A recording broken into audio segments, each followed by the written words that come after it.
Hello students, welcome back to MSS English classes, and this is the second part of the poem on his blindness.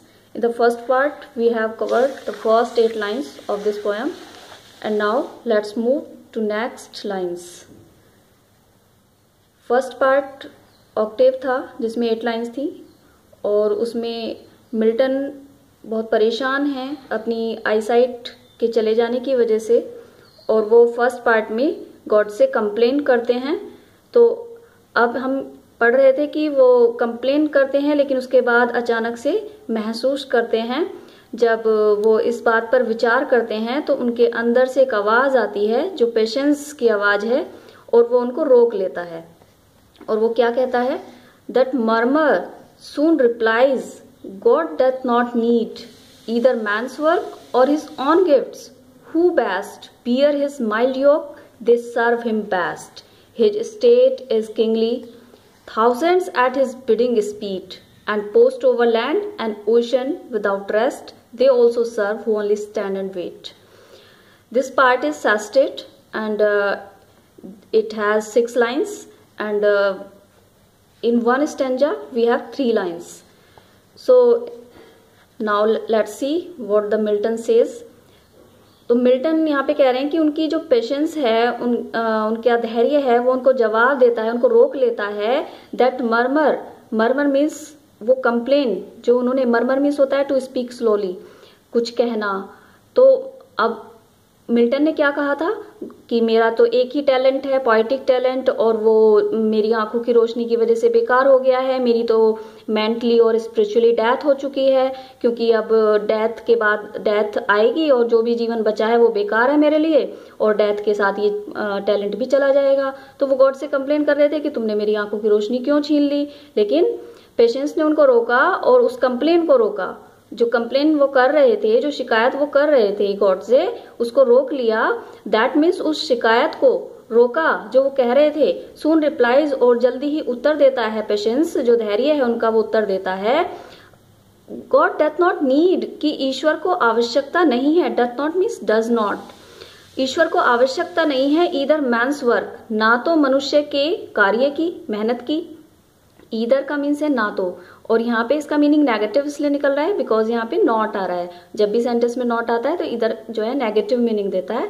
तो God को आवश्यकता नहीं है मनुष्य के कार्य की, मनुष्य दिन भर मेहनत करे, ऐसा ईश्वर नहीं चाहते। और हिज ऑन गिफ्ट्स, और उसके अपने ही गिफ्ट्स, वो उपहार जो ईश्वर ने मनुष्य को दिए हैं, बेस्टो किए हैं, जो भी है हमारे पास ईश्वर का दिया हुआ है। तो जो उपहार स्वरूप हमें टैलेंट भी दिया है गॉड ने, तो वो कह रहे हैं कि ईश्वर को कुछ नहीं चाहिए, ना तो वो गिफ्ट्स जो ईश्वर ने हमें दिए हैं वो चाहिए उसे, और ना ही मैंस का वर्क चाहिए, मैंस की हार्ड वर्क या मेहनत, वो कुछ नहीं चाहता। Who best bear his mild yoke, Milton कह रहे हैं कि हु बेस्ट, जो सबसे अच्छे तरह से बियर करता है, इट मीन्स इंजोर करता है, सहन करता है, हिज माइल्ड योक, उसके दिए हुए जीवन को। किस प्रकार के जीवन को? माइल्ड, माइल्ड का मीन्स होता है हल्का, और योक मीन्स होता है हार्ड।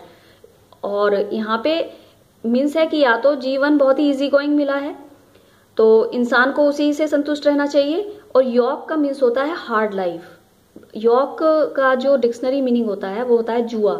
और जुआ क्या होता है? जिसमें पहले किसान जो हैं जब खेत जोतते थे तो वो क्या करते थे, जो बैल होते हैं उनको उस जुए में जोड़ा जाता था, और जुए में जोड़कर वो खेत जोतते थे। तो वो क्या साइन, ये जो शब्द यहाँ पे यूज किया है मिल्टन ने, इट मीन्स कि वो मेहनत करते थे पूरे दिन बैल और खेत जोतते थे।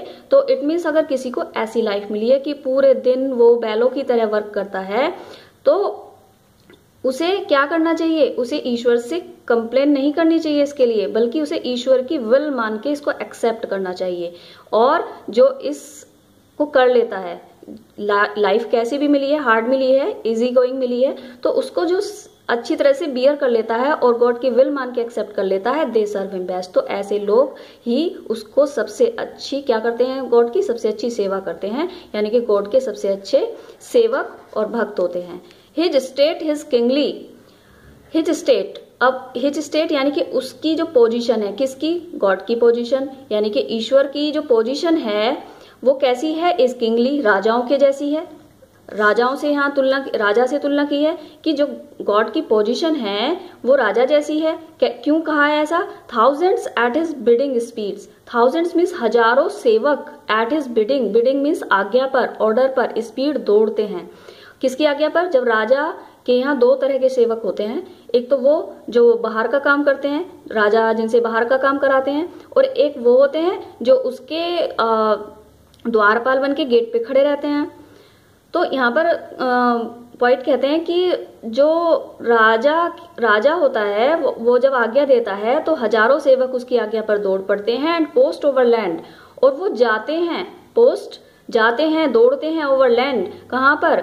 भूमि मार्ग पर। इट मीन्स अगर जमीन उसने वर्क दिया है, राजा ने ऑर्डर किया है कि आपको भूमि मार्ग का काम दिया है, तो वो दौड़ते हैं भूमि मार्ग पर। एंड ओशन, ओशन का मीन्स क्या होता है? महासागर।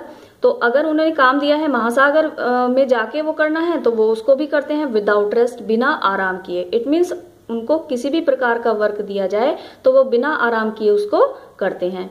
अब मिल्टन लास्ट लाइन में कह रहे हैं they also serve who only stand and wait, कि वे भी तो उतनी ही सेवा करते हैं, who only stand and wait, जो केवल खड़े रहते हैं और प्रतीक्षा करते हैं। इट मीन्स उन सर्वेंट्स की बात हो रही है राजा के, जो राजा के यहाँ गेट पर खड़े होकर चुपचाप पहरा देते हैं और बिना एक शब्द बोले वो अपनी ड्यूटी को परफॉर्म करते हैं, तो वो भी तो राजा की उतनी ही सेवा कर रहे हैं। तो इसको कहने का मीन्स जो मिल्टन कह रहे हैं कि उनकी आंखों की रोशनी चली गई है, तो वे अब गॉड के उन सेवकों में से होंगे जो राजा के दूसरे टाइप के सेवक होते हैं, सर्वेंट्स होते हैं।